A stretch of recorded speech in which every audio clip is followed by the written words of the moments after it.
जय जगन्नाथ। आप सभी का आध्यात्मिक पथ चैनल में स्वागत है। आज आप सुनिए रघुदास भगवान जगन्नाथ के सच्चे भक्त कथा। रघुदास भगवान जगन्नाथ भक्त के रूप में प्रसिद्ध है, जिनकी जीवन कथा भक्ति, त्याग और ईश्वर के में अटूट विश्वास का प्रतीक है। उनकी भागवत कथा आज भी असंख्य भक्तों को प्रेरणा देती है। एक समय रघुदास नाम के भगवान रामचंद्र के एक महान भक्त थे। वह पुरी में जगन्नाथ मंदिर के सिंह द्वार के पास एक बड़ी छतरी के नीचे रहते थे। एक बार जब वह भगवान जगन्नाथ के दर्शन करने गए तो उन्होंने जगन्नाथ की वेदी पर राम, लक्ष्मण और सीता को देखा। उस दिन से उन्हें विश्वास हो गया कि भगवान जगन्नाथ भगवान रामचंद्र से भिन्न नहीं है। रघु के भगवान जगन्नाथ के प्रति मैत्रीपूर्ण प्रेम शक रस विकसित किया। एक बार रघु ने भगवान जगन्नाथ के लिए एक अच्छी माला तैयार की और पुजारी को भगवान को चढ़ाने के लिए दी, लेकिन पुजारी इसे चढ़ाना नहीं चाहता था, क्योंकि रघु ने केले के पेड़ की छाल से बनी डोरी का इस्तेमाल किया था। उस समय जगन्नाथ के मंदिर में ऐसी चीज़ों का उपयोग वर्जित था। रघु को बहुत दुख हुआ कि उनकी माला भगवान जगन्नाथ को नहीं चढ़ाई गई। वह बहुत उदास महसूस करते हुए मंदिर से बाहर चला गया।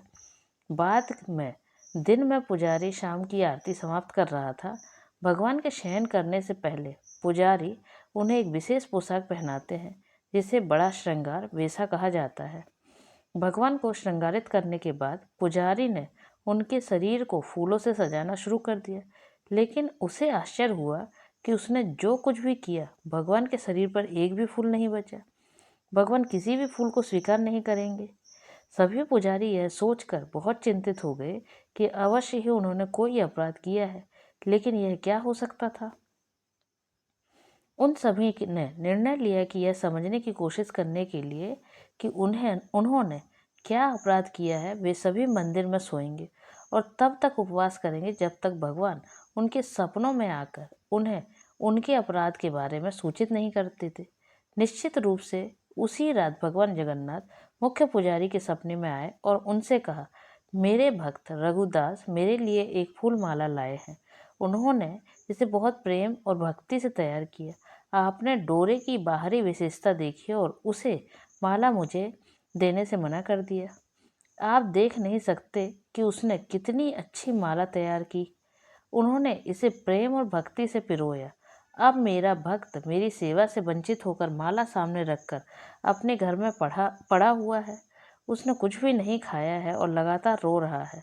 वह अभी तक सोया नहीं है। जब तक मेरे भक्त की इच्छा पूरी नहीं हो जाती, मैं आपसे कोई माला स्वीकार कर चैन से सो सकता हूँ?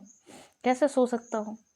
परंतु तुरंत प्रधान पुजारी जाग गया और उसने अन्य पुजारियों को सारी बात बताई। तब वे सभी रघुदास के पास गए और अपना अपराध समझाया और उनसे अपनी माला भगवान जगन्नाथ को देने के लिए कहा। यह सुनकर रघुदास बहुत प्रसन्न हुए कि भगवान इतने दयालु हैं कि वे स्वयं उनकी माला स्वीकार करने की प्रतीक्षा कर रहे हैं। जय जगन्नाथ।